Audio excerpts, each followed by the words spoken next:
Hey everyone, how's it going? We're on Ruinberg, still one of my more favorite maps. I still love every map that's more town or city based. I really like fighting in the town for some reason. I guess it's just because I don't have to worry about artillery as much, but that's still not a big worry.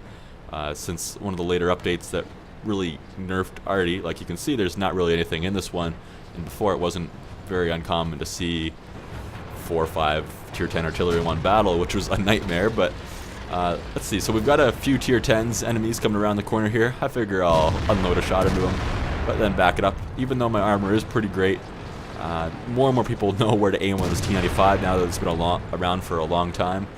When I first got it, it was like nobody knew where to shoot the thing. Now it's, yeah, everybody seems to. Oh, tracked me. I'm going to use my repair kit there. Pay attention to that carefully.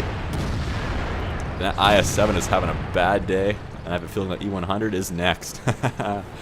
But you saw the T-34 there. He pushed me off the beginning. I kind of fast-forwarded that for you, but I have mixed feelings about people pushing me when I'm in a slower tank. It is really nice. I mean, it only speeds you up a little bit, but that little bit is quite handy. And ooh, watch this E100. Take a look at where I shoot them when I get the opportunity. This is the best place to shoot them if they're hugging a wall like this, if they make that mistake. So he backs up, shoot him right in the track, attracts him, and if you miss that side skirt, then it'll actually penetrate right through him too. But as I was saying, while getting pushed, it really makes you more easy to detect by the enemies. So it's a bad idea if there's enemy around, but if there's no enemy around that could have a potential clear line of sight on you, then it's quite helpful. But yeah, if you have a TD driver who you're pushing along and he happens to slam on the brakes as you're pushing him, that probably means go away. That's what I do, and it seems to work pretty good. Oh, T28 and E100. Ah, no problem. It's tough for them to get through me. You might have saw that E100 missed a shot over top of me earlier, so he must have been trying to go for my hatches. If I were him, I would have been going for my lower plate, because that's a little easier to hit. It's still not easy, but a little easier. So let's see what we can get ourselves now. Maybe we can finish off this T28 over here. No, he's trying to hurt me still. He's not doing a great job at it, though. And he gets around the corner just in time there, so close enough that... nah. Let's finish off this E75. One little shot to his lower plate or his side, and he's... oh, no, he's not. I bounced that one off of his turret by the looks of it, or at least his upper hull plate. That's no good. And at the end of this video, you'll see... Oh, don't worry, we'll get back to the E75. But at the end of this video, you'll see my feelings on this video. Or on this game, I should say. I thought I was doing quite well. I thought we were going to win. And then I got sacked. At the end of the video, you'll see what I mean when we get there. I don't want to spoil it ahead of time. But I thought, oh yeah, we've got this, no problem. And I thought, oh, I can take him out. We'll get this easy. And then stuff happens, and it doesn't work out well. There we go. I tracked that scout there, so I get some points for tracking him before an ally damaged him. So that's awesome. Can't complain about some extra experience and maybe some extra credits and whatnot in there. Now, I wish this guy would have moved out of the way a little bit more, so could have got a shot in there earlier. But regardless, the enemy's dumb enough to move up and let me shoot him. I don't know if he did spot me by chance. I figured he did, but I guess not. So my shot was enough to turn the tides and let him get finished off. Let's look over here. What do we have? One of those Indian Panzer things. Now these things, they can be kind of bouncy. They're not as bouncy as they are made out to be, at least I find. But their guns seem to be pretty good. If I'm in my T54, that tier 9 medium, they'll get through my armor without gold rounds. According to them, they're not using gold rounds. Ooh, they're peeking up with some turrets. Let's try to hit them, but completely fail, of course. I'm worried about this tier 10 TD to my right, because those things hurt. They're one of the few things that can reliably get through my armor. So I don't want to get hit, but he is kind of behind a wall, so I should be safe there. But I do need to stop the retreating tanks, or else we're not going to get the cap. So let's hope I can still spot this T57 heavy when he gets over to here where I can shoot him. Oh, I missed. I think I shot a little too early there. I was trying to account for some shell travel time, but it just didn't quite work out. If I would have hit him, then this next shot would have finished him off.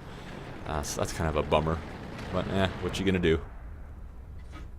And there's my hit on him. Shocked him. But he just never dies over there. Well, don't worry. We'll see more of him. Oh, and as soon as I see that IS-3, it's like crap. And I'm hit. Getting shot in around the center air mass of me is kind of dangerous, because that's where my ammo rack is. Shh, don't tell anyone fighting against me, that's where my ammo rack is. And a lot of shots to the back portion will set me on fire, so that's kind of concerning. I don't know if I've ever been set on fire from shots to the side of my T95, but I have set other T95s on fire by shooting them in the side. So, we'll see. It could have been engine or fuel tank, I guess. Let's march on down here. I was thinking about helping them again with that tier 10 TD. I don't want to be alone either. That's a bad idea. Got to worry about the center area now, because I'm kind of alone, and I still got that IS-3 there. There he is again, shooting me in the side. I should have paid attention. I was thinking about turning around seconds before that, but I didn't. And I'm debating if I can shoot through the curb, because I think I can shoot through that little curb just in the lip there. Oh, looks like I did. But it's questionable if you can get to the top of the IS-3. Hitting its commander's hatch is very difficult. The front, it'd be easier to hit mine. I'm going to have some more things to worry about soon. No idea where that T-57 is, but yeah, the Pershing's making his appearance.